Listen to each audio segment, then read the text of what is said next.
A still pond, her partner lost in a TV show, headphones a shield against the world I am too afraid to disturb.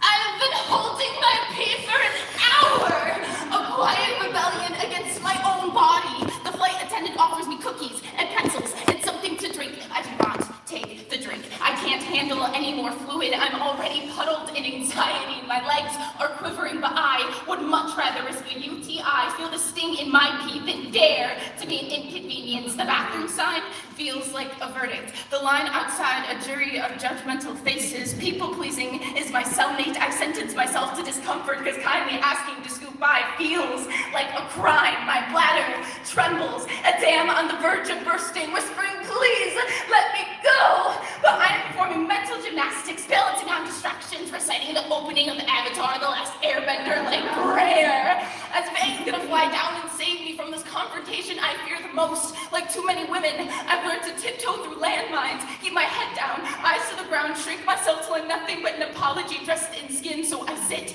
and wait and squirm and tap my foot and count the clouds across my legs till I'm not sure if the perspiration in my panties is pee or sweat. So I've rehearsed every possible way to say, hey, I'm so sorry, but can I please go to the restroom? And at 4:58 p.m., I unbuckle years of silence, tap the woman on her shoulder like I am professing a sin. Her eyes open softly, her partner moves to the side. They are kind, so kind, she says, no worries, you're so good. And I'm reminded that the fear of discomfort is often more painful than the act itself. As a child, it was easier for me to believe that my needs didn't matter than to believe that the people I depended on were unreliable. To shrink means that I will not be abandoned, but here I am learning that woman is not baggage nor something to be stowed away. Silence is not safety, rather compression. What is more dangerous than the turbulence I cause advocating for myself? In the cramped airplane bathroom, there's a tinkle of tranquility. Frustration freely flows down the drain. I look up and catch a glimpse of my reflection. I look like a woman finally learning to choose herself today. I know that no matter how small or inconvenient they may seem, my needs are worthy of acknowledging. I deserve the space and comfort to simply exist, and that, more than flight, feels like soaring.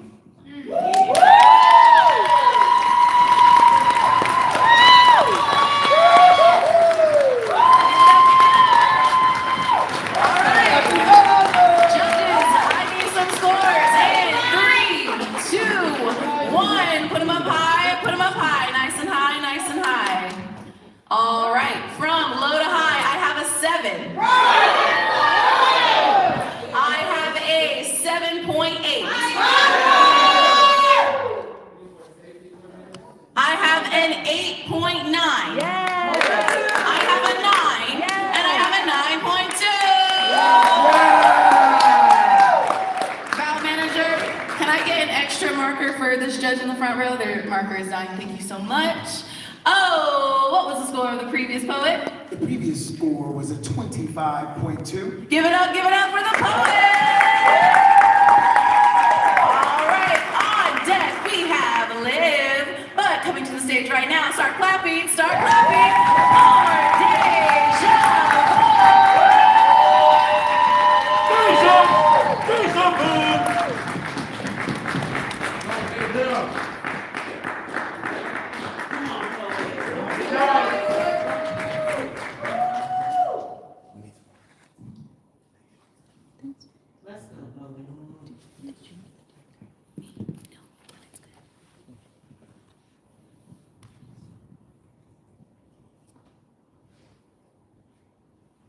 I grew up watching the grown folks play taboo.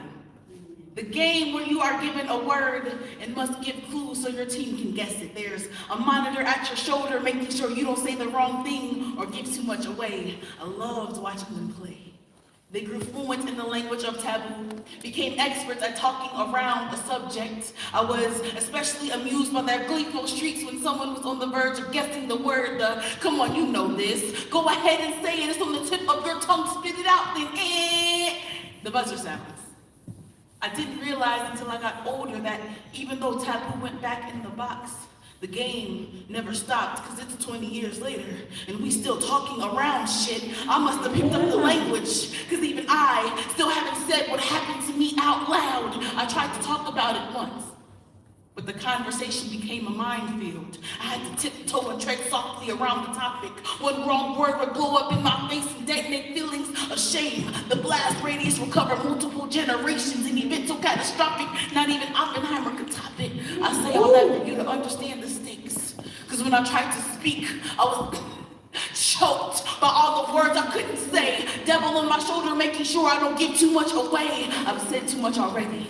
Because in this family, we don't nurse our wounds. We just quietly pass around the same Band-Aid crusted in decades-old blood. I can tell only by the splatter that we may have had the same injury, but rather than let it breathe, we rub dirt on it, let it fester, ooze, and rats. Maybe that's why some could smell it on me, sniff me out as their next prey, and give me something else to not speak about. I almost got beside myself. This poem was never supposed to leave the page. In fact, this poem will self-destruct soon as I leave the stage. If you accuse me of trying to heal, I will deny it. We're just playing taboo. Remember, I got a word. Sometimes called playing house. One person is really good at the game. The other is just learning. There's a fleeting feeling that something is wrong, even though synapses sparking pleasure centers in your body is confused. It feels good, it feels bad. It feels bad that it feels good, but I'm a girl and she's a girl. Does that make me, you don't gotta get, you're really bad at this game. It happens in dark closets or bright bathrooms, really anywhere a secret can flourish. You're told not to tell anyone or you will get in trouble. You follow this rule for 20 years only to break it in a room full of strangers for X amount of dollars. Come on, you know this. It's on the tip of your tongue. Spit it out.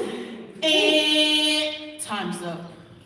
And now, I don't want to talk about it. Yeah.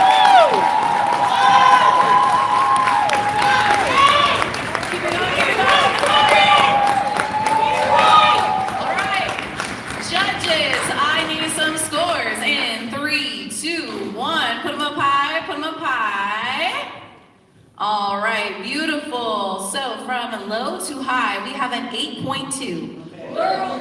We have a 9, a 9, a 9.4, and a 9.8. Voice of God, what was the score of a previous poet? 25.7. Give it up for the poet.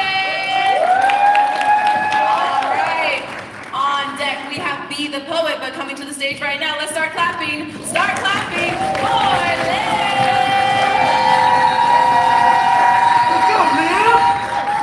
Let's go, man!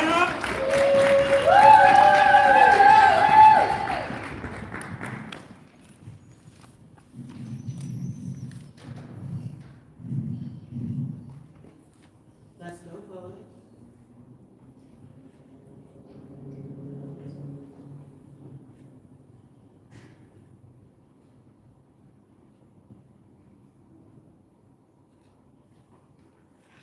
A tree fell by my window. I didn't hear it fall, didn't see it crash. I heard my coworker scream as it fell. So no, I don't know if fallen trees make a sound. Fallen tree culture is the reason when I told my friends, their friend raped me, they believed him.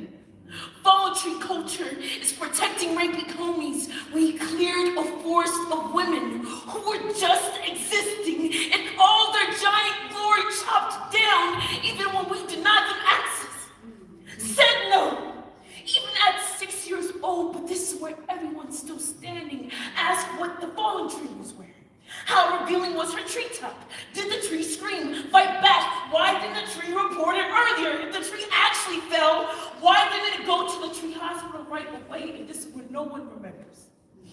Fallen trees are broken, cut off from their living parts, exposing rings of how old we are, but our rings stop where our trauma starts. Fallen tree culture says that our voices only matter when we report the fall, not the movement. Tree two, because I can't name 5 women who ain't been cut down without consent, but y'all don't know a rapist. Fallen tree culture believes all these fallen tree stories are a plot to stop Kellys and Diddy's and Cosby's from owning NBC. Not us. Fallen trees reclaiming our bodies when this is where the trees standing in the audience are more upset about this fallen tree poem than the men who built their empire on our emptiness. Ooh, silent trees make smooth stories, so skyscrapers are built on quiet ground and aren't skyscrapers made in our abuser's image. Never-ending stories. This is not just about fallen tree women. Most men don't accept their top-down experience as tree trauma, because then they'd have to process that they fell too. But you know, as fallen trees, gotta be lying. But not all lying trees lie. This poem will not prevent the fall, but I will attack fallen tree culture every chance I get. Make those oppressive to our pain real uncomfortable until they change the tree outside the window has laid there so long. It's starting to fuse with the ground, and I know it's our voice being buried in plain sight. One coworker celebrated the splitting of the tree. Disembodied bark scattered across the green. Said, thank God we're finally getting rid of it. And I just wonder when our bodies stopped being trees worth screaming for. All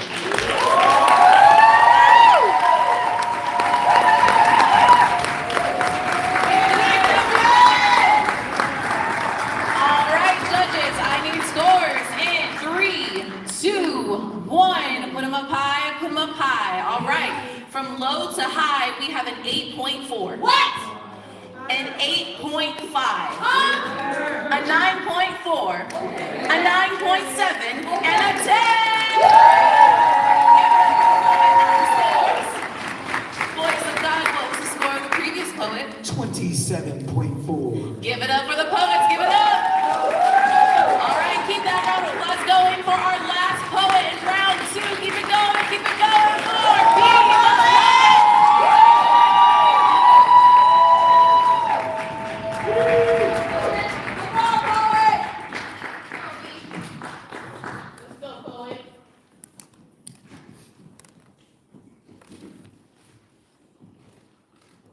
Let's go, poet.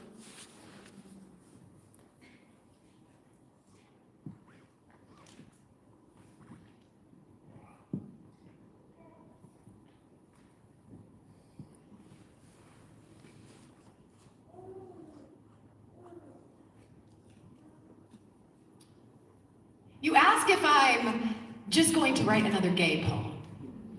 And in return, I ask, what makes this a gay poem? What makes any of my poems gay poems? Is it gay because my colorful language makes you feel things you can't explain on the inside? Is it the way the words flow freely, no form or structure, fluid, like my gender, like my wardrobe, like the people I like to kiss? Is it gay because we only feel comfortable talking about it in dimly lit rooms? Is it because this is a protest? Like me, walking into the women's restroom, or me, walking into the men's restroom, like the way I stormed out of that last family dinner, or the way I hold my partner's hand? Is it gay because it's a confessional? A diary entry buried under a twin mattress? Is it gay because my mother disapproves? Because your mother disapproves? Is it because lines and legs both hold secrets in between them, or is it because I've always been good at reading in between them both? Is it gay because... Is it gay because you don't know whether to look away or fetishize me when I show you the scars that brought me here? Because you'd have to censor me for your children? Because this is a topic for when they get older? Is it gay because it's a cry for survival? Because your child may need to yell it from the rooftop one day? Is it gay because we'll never make it in the world as poets either? Is it because you know any poem I write will keep you up at night? Even with the curtains drawn, even next to your boyfriend? Is it gay because you know you shouldn't, but you just keep coming back? Is it gay because there's a dyke on stage telling you it isn't gay? Is it because I will always worry about how safe it is in a room full of strangers? Is it because it will always be able to clear a room full of strangers? Is it because you can't fully digest it without a whiskey neat or a black coffee? Is it gay because 52% of the churches in America wouldn't let it through the front door? Is it the way the words get stuck on the tip of your tongue? Is it gay because I'm asking, begging, for you to take a minute before you respond? Choose your words carefully because I've never broken a bone from sticks and stones, but words, those can really hurt me. So before you ask if I'm just going to write another gay poem, ask why I had to write one in the first place. Better yet, ask yourself.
Excuse me, I'm sorry.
have a life.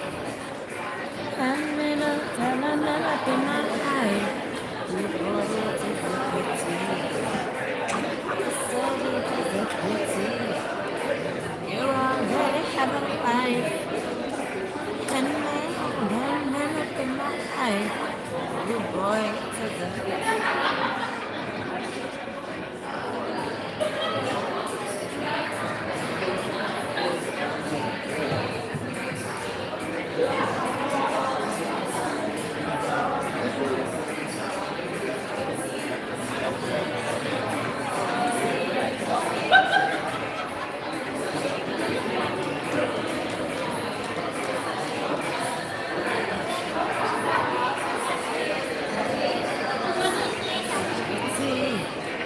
You already have a life.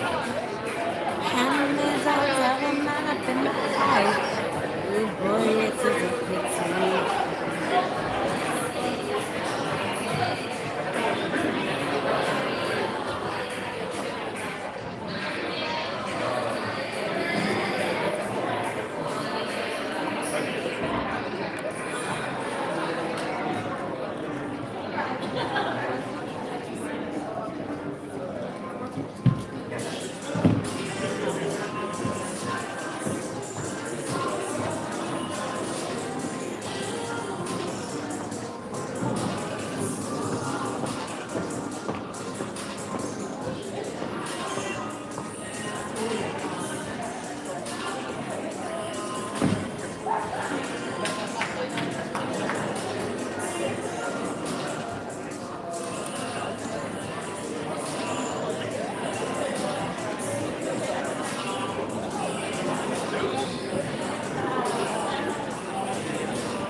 two. If I can have everyone come gather back to the stage, we are going to start round two.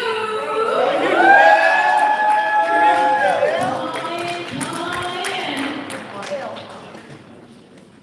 All right, real quick, before we get started, let me check, are all my judges back in their seats? Please raise your paddleboards, judges.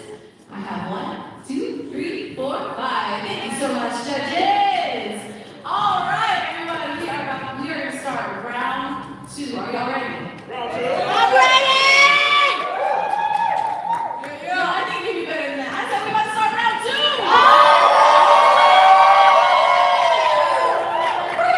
Alright, so round two, we are going to hear the votes in the following order. Lachelle the Shooter, Liv, B the Poet, Tatiana Orlando, Deja Vu, and Shasperay. Y'all ready to start round two? Oh, we need a sacrifice. Everyone, please I know. clapping for our second sack poet of the night, the wonderful Ashanti Fire.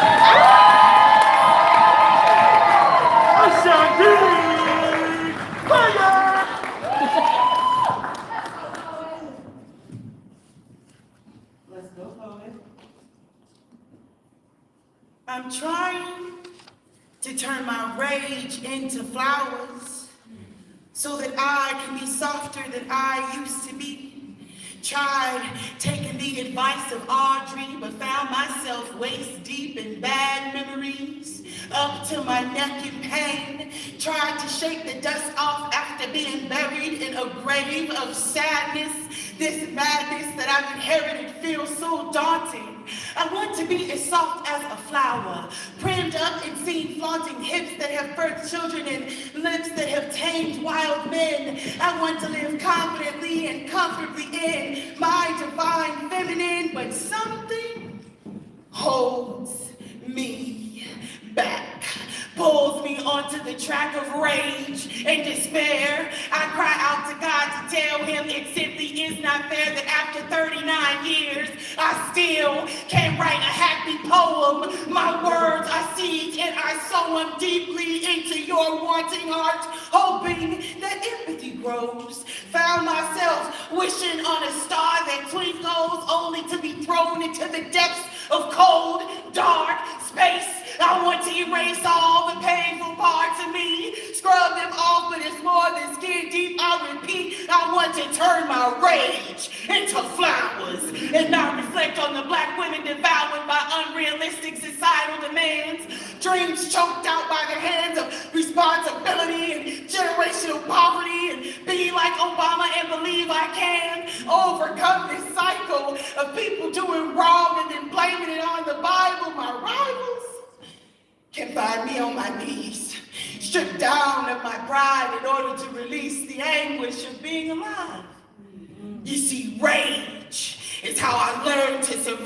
I always forget the time I walked barefooted in the snow until a friend reminded me of how far I could go if I only released this affliction of trying to solve the puzzles of life when critical pieces are missing, like being worthy and being whole and being loved. I want to be soft enough to rise above the complexity of being black in this country, tantalizing enough to have someone touch me and feel the yearning in my soul that burns raging hot after having to pay life's tolls just to be free enough to breathe. I want to be soft and not a source of envy, forcing others to compete in a game that's a trick of the mind.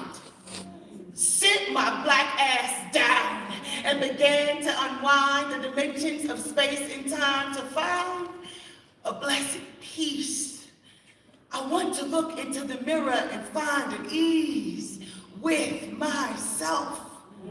I want to be dealt only winning cards by the hands of life and have others witness the secret delights of a black woman who is free. I think of all the iterations of me and wish that I felt safe enough to be soft.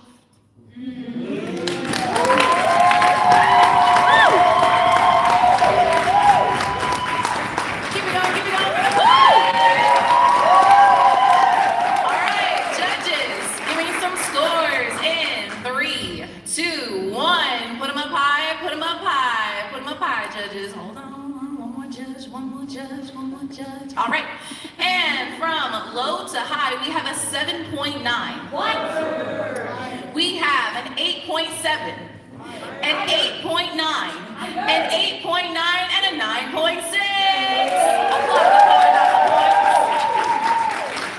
And real quick, can we keep that round of applause going for all the poets that performed in round one? All right, we're gonna kick off round two. On deck, we have Liv, but coming up to the stage right now, let's go ahead and get some love in the air for Rochelle, the shooter.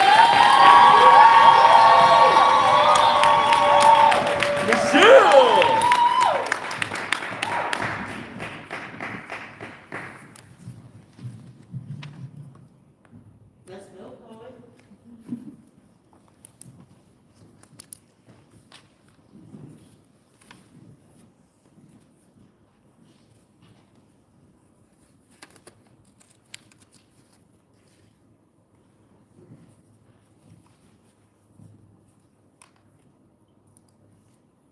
She was here once. I can still remember her footprints in the sand, but the water just washed them away. My family has been drowning, and my mother was the first to step into the water, and when the diagnosis was confirmed, we all held our breaths, did all we could do to stop the suffocating, but thankfully, my mother knows how to swim, fought against the current, the cancer and the chemo to breathe again, and I swear, her ringing the bell sounded like a foghorn on the sea, and perhaps this is why she is now the lighthouse on the shore, so when the waves came crashing again, high tides terrorizing my aunt, it is no wonder my mother was the first to know. But this time, we could not stop ourselves from swallowing water. All the oxygen is gone, and our bodies are forced to gas. My aunt's lungs are flooding, and the oxygen deprivation has set in until her mind is affected. Have you ever tried to speak underwater and watched how the words just dissolve? I witnessed it once. My aunt tried to speak, remembrance slurred, and the memory of my daughter drowns, and the phobia starts creeping in, and I'm panicking, losing consciousness, remembering the genesis of all this fear, how my best friend did not make it aboard the ark in the first flood, was submerged from chest to head. The cancer spread from her breast to her brain, and I was never the same. She was here once. I can still remember her footprints in the sand, but the water just washed them away. So many women who were here once, but the water just washed them away. My family has been drowning. And it's just this poetic way to say I have this terrible fear of cancer. It's such an awful way to die, watching your loved ones fight for life until all you can do is surrender, is succumb to the sinking.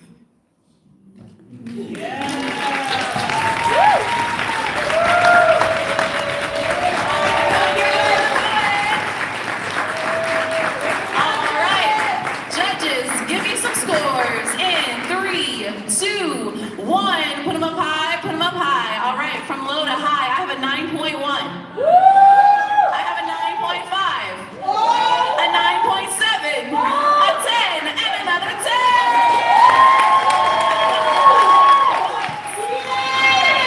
Voice of God, what was the score of the previous poet? 26.5. Thank you, Voice of God. Give it up for the poet. All right, on deck we have Be the Poet, but coming to the stage, let's start clapping for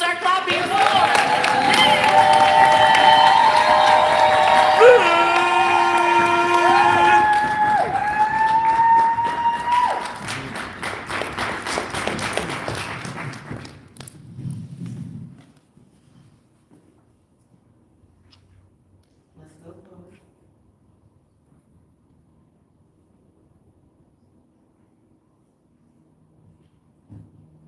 Here's why I hate orange.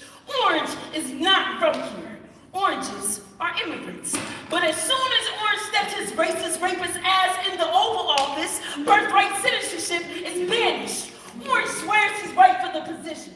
At best, he turned the U.S. into a Diddy party. Orange is not good for our immune system. Orange is immunity. Orange can't blend his Cheeto Puff makeup, but contoured our capital into Project 2025 clones. Stay trying to Kanye their way into the Orange office. Nikki stuck her neck out for Kirk since she Orange #1 fan. But chocolate covered orange is disgusting. Orange says America first, but half the country can't afford the fruit they voted for. Damn, should have chose the black one. Orange swears he's healthy, but orange is acid, breaking down America's bites, leaving our freedom of speech toothless. Orange fields are self-pollinating, so Orange can go fuck himself. Orange is grabbing policies instead of pussies. Orange got the nerve to call us teachers unprofessional, and this motherfucker can't even read. This ain't a democracy. This is an idiocracy run by a orangutan. Commercial break. Orangutans are innovative, known for passing down knowledge. Orangutans make brilliant leaders, unlike this clownfish with toothpaste flapping like Nemo. Orange snatches tax-paying apples for survival, but Renee Good didn't carry a rifle. Keith Lee was not probable cause. This is where you ask, am I really comparing apples to oranges? And no, I'm not. Orange already deported them. Orange isn't the new black, it's the old white. Pillaging land be Orange's birthright. Orange jumpsuits are the evolution of our founding fathers.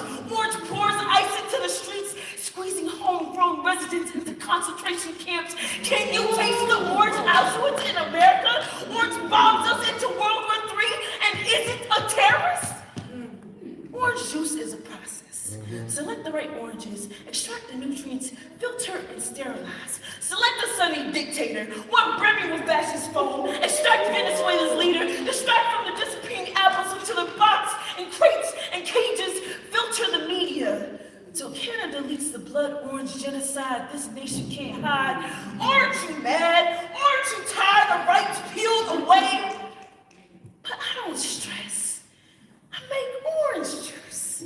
Select the right orange block. Extract orange rotting our liberty. Filter this fool out our history and sterilize to a pulp.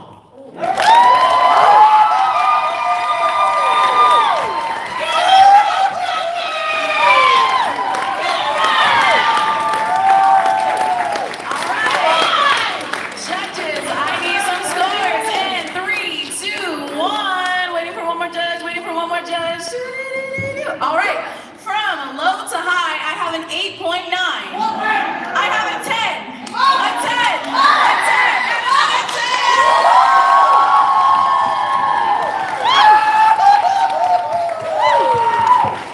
Voice of God, what was the score of the previous poet? 29.2. Give it up, give it up.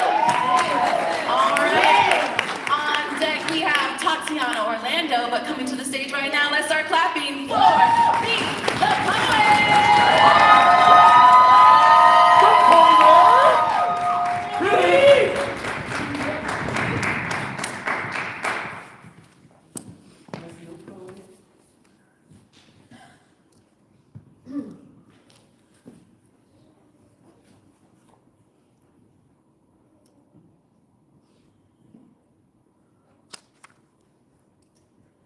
To the man, no, wait. To the boy at the bar who approached my girlfriend and I while we were kissing and asked if he could get in on that. The short answer would be no, but since I like to take uncomfortable situations and turn them into poetry, how about I give you the long answer? Silly boy still stuck in the mindset that a woman's place is either in the kitchen or on her knees. You have a lot to learn. We are not our mothers or our mothers' mothers. We are the women of now, the voice of the future. And I know it might hurt your ego to think that two women could possibly get along sexually without you present, but even if you knew how to find the clitoris, even if you never opened your mouth to speak, even if my dick wasn't bigger than yours, the answer would still be no. You see, men, no wait, boys, have a tendency of claiming a woman as their property without ever asking if we are up for sale. As if women are ever up for sale, they ask if they can purchase our pussies while simultaneously purchasing a dozen peaches. We are not yours for the taking. We look the other way when you catcall us on the street or when you slide up next to us at a bar, because we have already deemed ourselves complete without ever needing you to fill the holes. And I know that might be hard for you to comprehend, just like it is hard for us to comprehend why men, no-weight boys, still don't understand the weight of the word no. You learn the meaning of the word before you even learn to speak when your mother caught you trying to put your hand on top of a hot stove and you automatically associated that word with danger. So why do you not see our no as a threat to your safety? We are sharp enough to cut through bone when we sink our teeth in. We are strong enough to rip the skin from those same bones and tie them in a noose around your neck. And although we are made of gold, we are not trophies you can sit on a shelf in your study to dust off when you feel lonely. We are no longer the generation of trophy wives, but the generation of breadwinners. We march to the sound of your desperate cries for our attention and our bodies, creating craters in the pavement so that our presence can be felt by our daughters and our daughters' daughters. We march for the women who are no longer with us. We march for the women who are too afraid to march for themselves. We march and we keep on marching, creating a stampede of women you wouldn't dare claim as your own for fear that we may emasculate you the same way you dehumanize us. And lastly, to the boy at the bar who approached my girlfriend and I while we were kissing and asked if he could get in on that.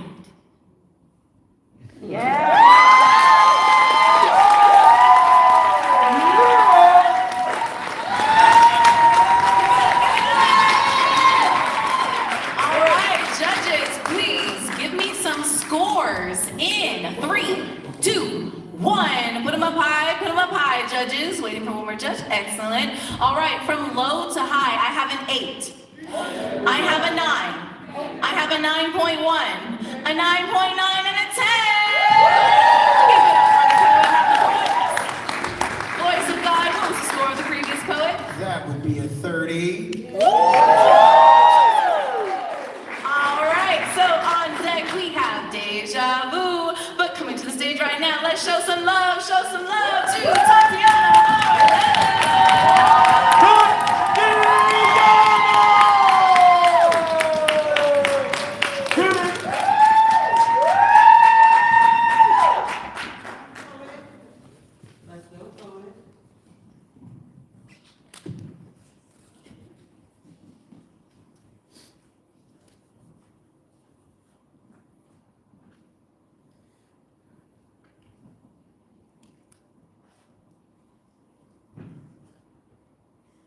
My father has fixed cars my entire life. Growing up in Motor City, most of my memories of him take place in our driveway. I remember the slick of sweat across his forehead, the grease gathered beneath his fingernails, in a garage full of unfinished attempts. He is really good at finding ways to make things work. I watched him change the alternator once, disconnect the battery, slip the belt loose, unplug, unbolt, lift, replace. Fuck, he said. If it don't hurt, you ain't fixing it right. For those who don't know, the alternator is what helps cars go vroom. So, in other words, it's what helps the battery maintain its charge. So, no alternator means no battery, and no battery means the car won't run, and this is my first lesson in loving the broken. I do not know who my father was before the alcohol became the only thing to soothe his PTSD. Before the doctors gave him suicidal ideation instead of solutions. Before the medical industry saw a deadbeat father instead of a recovering one. I was 6 months old when he suffered a traumatic brain injury, a mutilation that left a scar on the outside and panic attacks on the inside. So now, every time he leaves his house, his brain tells him that he is going to die. He became a man fixated on fixing cars that'll never take him anywhere, whether it be to the liquor store or my school plays, because the only time he'd show up is if he had enough liquid courage to soothe his pains. At a certain point, I learned that my only options for a father were an absent one or a drunk one, that when a car is broken, it goes to a mechanic, but when a father is broken, he goes to his daughter, and I'm still searching for the tools to heal both him and myself, so I do what he taught me. Disconnect the parts that ache, loosen my expectations, unbolt the guilt. Fuck, this hurts, so I must be fixing it right, but being daddy's little girl means my patience is the gas needle hovering above empty. I'm constantly settling for the spit and sputter of apologies as he stumbles through my life like a bad alignment in Bugatti. I wish he taught me how to stop making projects of his problems, that not everything is my responsibility to fix. My father taught taught me everything I know about relationships except how to tell when one's unsalvageable. Like one time, while driving, he popped his Xanax, then downed a bottle of Smirnoff just to get me to a doctor's appointment. And this is my first lesson in being loved by the broken, of having someone show up for you in all the ways you did not need them, of having a father with the drive to fix everything but our relationship. He used to have a 2002 Dodge Caravan, and one time the key broke, so he jammed a flathead screwdriver into the ignition, and while driving home, the door fell off, so he spent that whole way back holding it all together. He refused to let it go. Dad, I wish you treated fatherhood the same way. I know that it's not all your fault, but I've seen what you can do when you put the effort in. I can still feel the grease on my skin. I am another one of your unfinished attempts. So when you're ready, I'll be in the garage, waiting.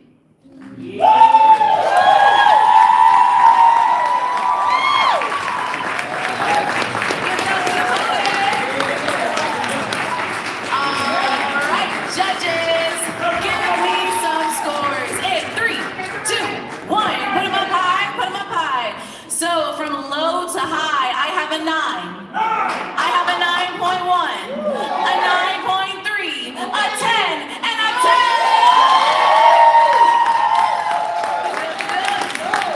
Voice of God, what was the score of the previous poet? 28 even. Woo! Give it up, give it up! On deck we have Shasparade, but go ahead and start clapping. Start clapping for Deja Vu!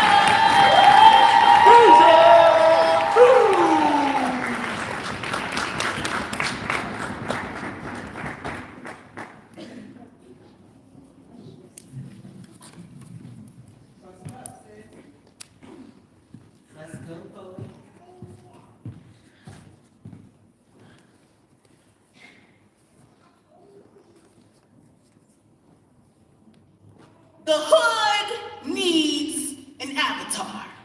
Master of all 4 elements to bring peace and prosperity to the streets. Can you imagine a world where my people have the power to bend water, earth, fire, air? There'll be basketball courts floating above the ground.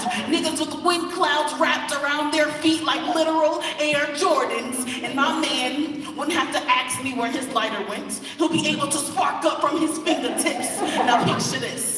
My kinfolk down in New Orleans, never running from another hurricane. They bend the water straight back into the ground, use it to heal the land, and just think how cold it would be for my protest homies on the front lines, flinging actual shards of ice at ice. This fantasy is not so far-fetched. They already accused my brother of being an earthbender. Said they caught him moving rock. The cops must have been bloodbending. The way they bent his arms behind his back. If only I could bend steel, they would have never put my brother in a cage. So I decided to train to become the next avatar. I mean, I'm already an earth sign, got that drip like water, walk with an air of arrogance and spit, hot fire. I visit my ancestors in the spirit realm daily, and they tell me I'm ready, water. I'll create a tidal wave the size of Epstein's audacity, introduce his little island to Atlantis, Earth. I'll head down to Mississippi, make the roots shoot forth from under the soil, wrap around every pickup truck waving a Confederate flag. The Klan was right, the South will rise again. Fire will rain down on Agent Orange, turn the White House charcoal black, singe documents of misdeeds floating in the breeze like flaming snowflakes. Fuck the files, remember? I already sunk the island. Air will be so much easier to breathe when a couple thousand tyrants can no longer inhale. I'll do what no other avatar could achieve. Eyes aglow.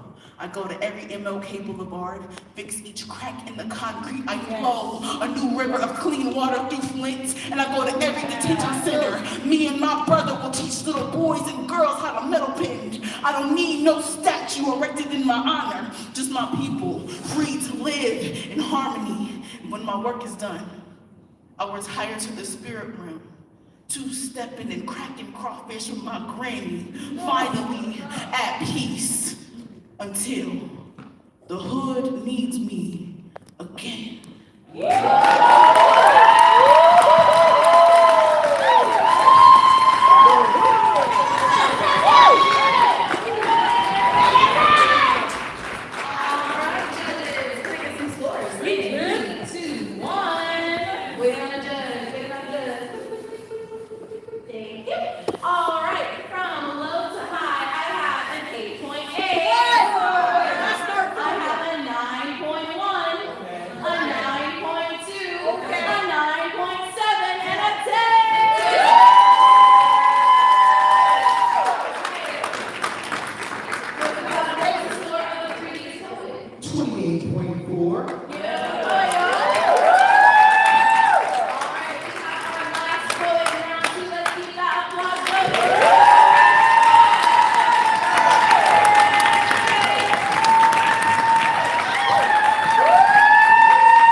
Let's go, Chloe.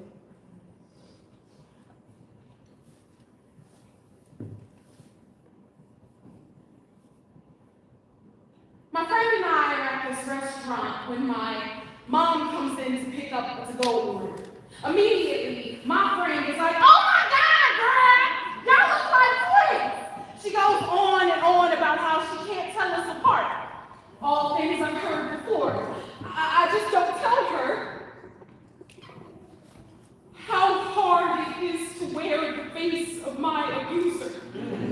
My mom goes on to tell my friend how she can unlock my phone using facial recognition, but fails to mention all the times she told me she wanted to delete me from existence. She calls me her biggest mistake and her pride and joy. My mom starts showering my friend with compliments, which is so like her.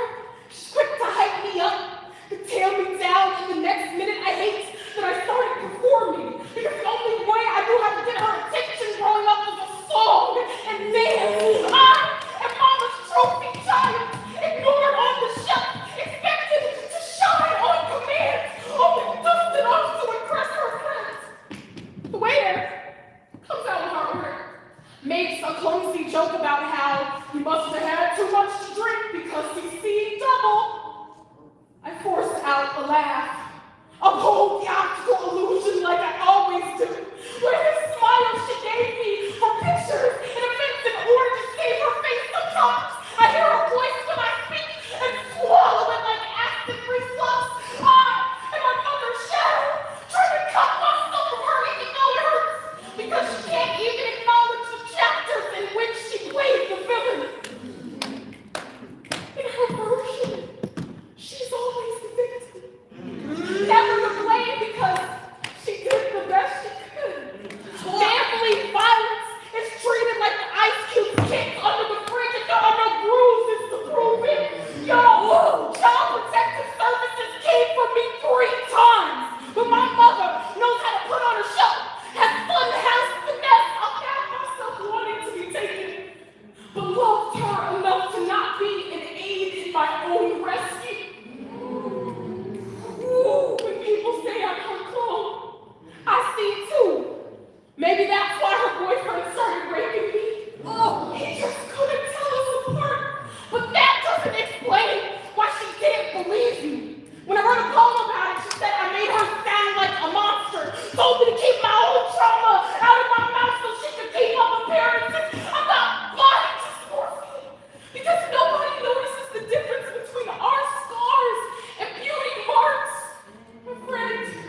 am trying not to become.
After a 1-point tie for that is a total score of 28.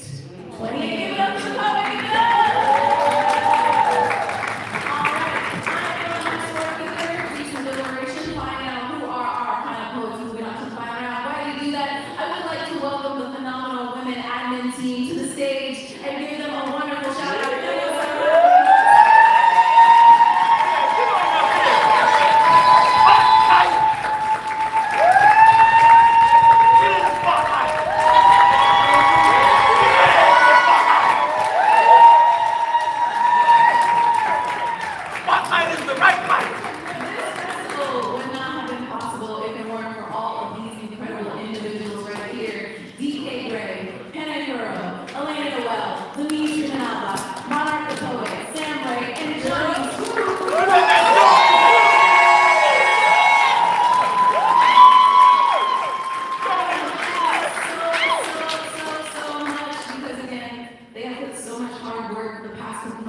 We put this festival together in probably the sum of just under 5 months, right? That's a lot of work, that's a lot of commitment, that's a lot of admin meetings, that's a lot of stress, but we did it together, and I'm so, so proud of every single person you see right here at the stage. So one more time, give it up for your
Lachelle the Shooter, and Tatiana Orlando.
I lost weight. Now my waist ain't counting calories. I'm celebrating boundaries. I'm not sucking myself in to fit his version of perfection. I value myself first. I'm not coloring lies. I'm cutting ties of pleasure. Because we ain't just vibing to see where things go, going with the flow. I'm detoxing fuckboy fat out my system. Because I am done being weighed down by these clowns who have standards for me they have yet to live up to.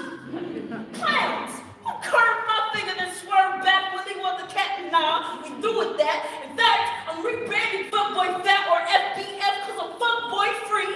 And finally build my family with a fine black father who don't see me as fat, but full of love, joy, and peace. Because I'm not a side piece, not a hole to fill. I'm a god for real. I lost weight. And it didn't take some strict diet or complicated exercise. It took me deciding I define how I see myself. It's something about dropping fuckboy fat and leave so much more room for healthy relationships.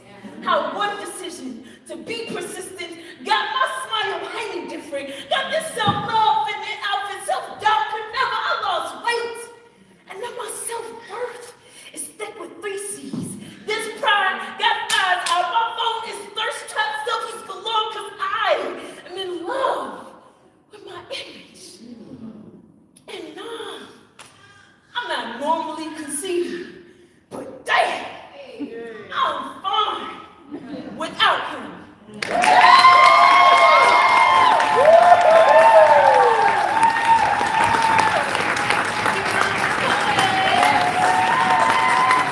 All right, judges, I need some scores in 3, 2, 1. Put them up high for me, judges. From low to high, I have an 8.5. What? I have a 9.4, a 9.8, a 9.8, and a 10. All right. On deck, we have Tatiana Orlando, but coming to the stage right now, start showing some love, show some love.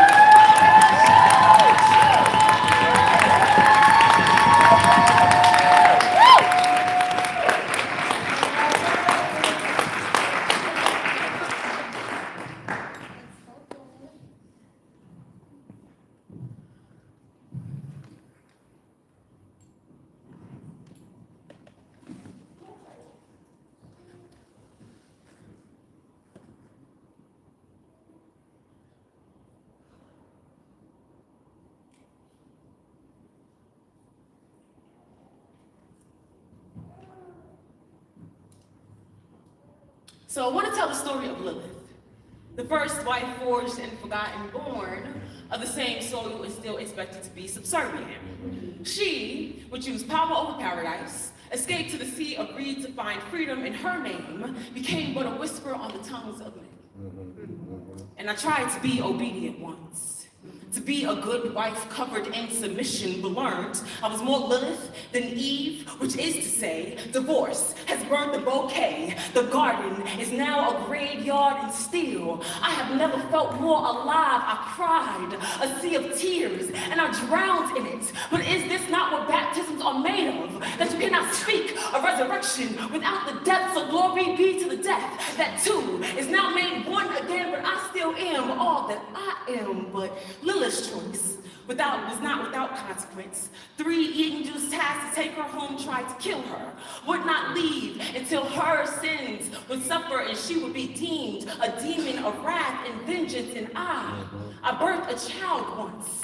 Then I watched her weep for a father who for a moment forgot how to love her when he fell out of love with me and no one else was there to dry her tears. So call me bitter, call me bitch, but ain't it just like a beautiful thing to be deadly when her child is threatened? So Lilith becomes what all tyrants fear, a woman wild and unkept, rumored to wield sex without consequence, to seduce and devour every man. And I wear an eye.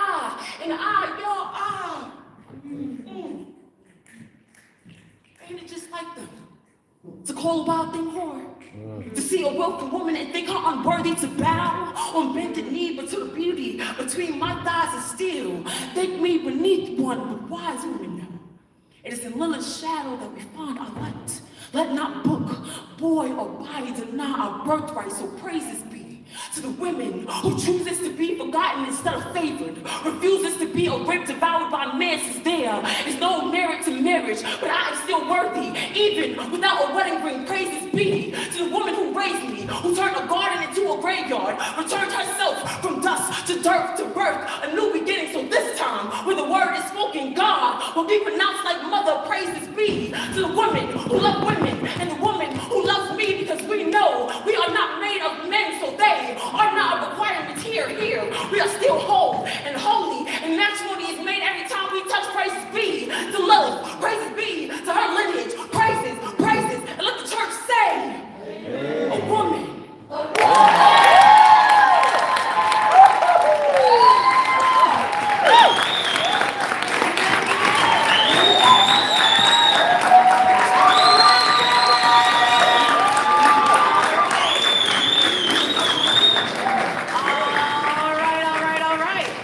Judges, can I see some scores?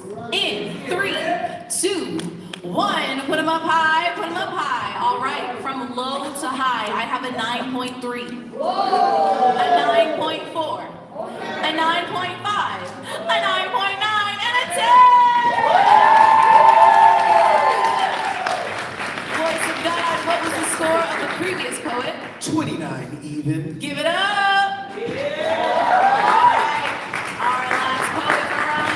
Keep that round of applause going. Keep it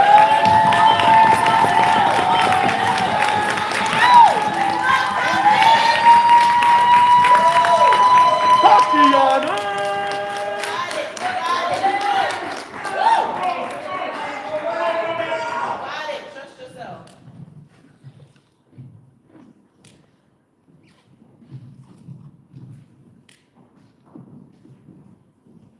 Let's go, Chloe.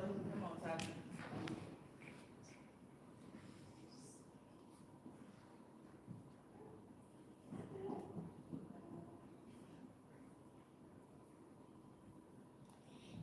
It's 2012, and Colin from youth group just got the Justin Bieber haircut. His Atlantical eyes tsunami their way into my heart.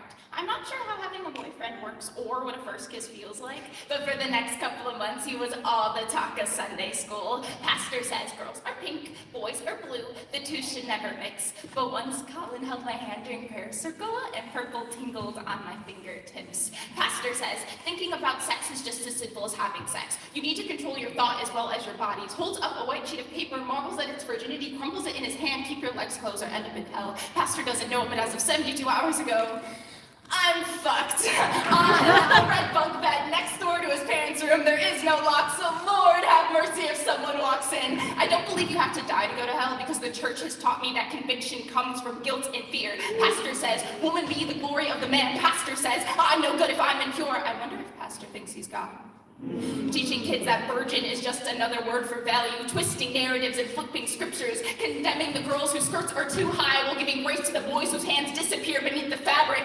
But hasn't this always been womanhood? Silent obedience is the closest thing to holiness. We are never allowed to ask questions like, was Mary Magdalene really a whore, and why did we need her to be one? Does her existence not prove that woman be the closest being to God? If our body is a temple, why do you tremble when we find worship inside of it? I've spent so many years confined by the church, so I'll be damned if I don't enjoy every rainbow bestowed upon this earth, because I know that purple is what happens when you love someone. At this moment, I do not feel like crumpled paper. I feel like origami as I'm folding beneath the ecstasy. Each moan, a hymn, each sigh, a prayer, as holy verses spill from trembling lips. Stones are not cast on me, they skip over this body of water.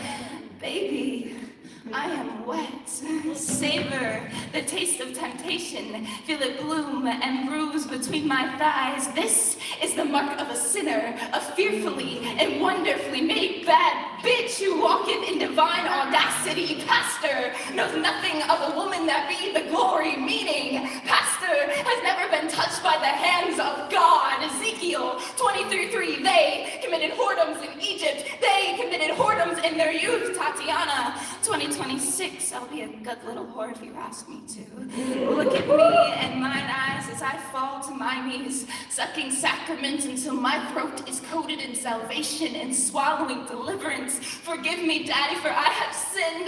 Bend me over this altar. Take part in the sacred communion, honoring your covenant between this mouth, this ass, this pussy. Call it the Holy Trinity, for she will come again and again in glory. Amen.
That was a 29.5.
Alrighty, can I get another drum roll, please?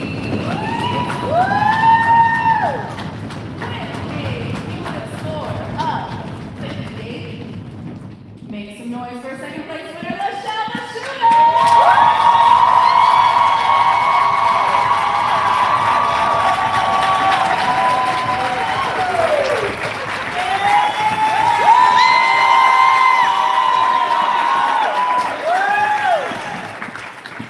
Alrighty, and then I'm gonna really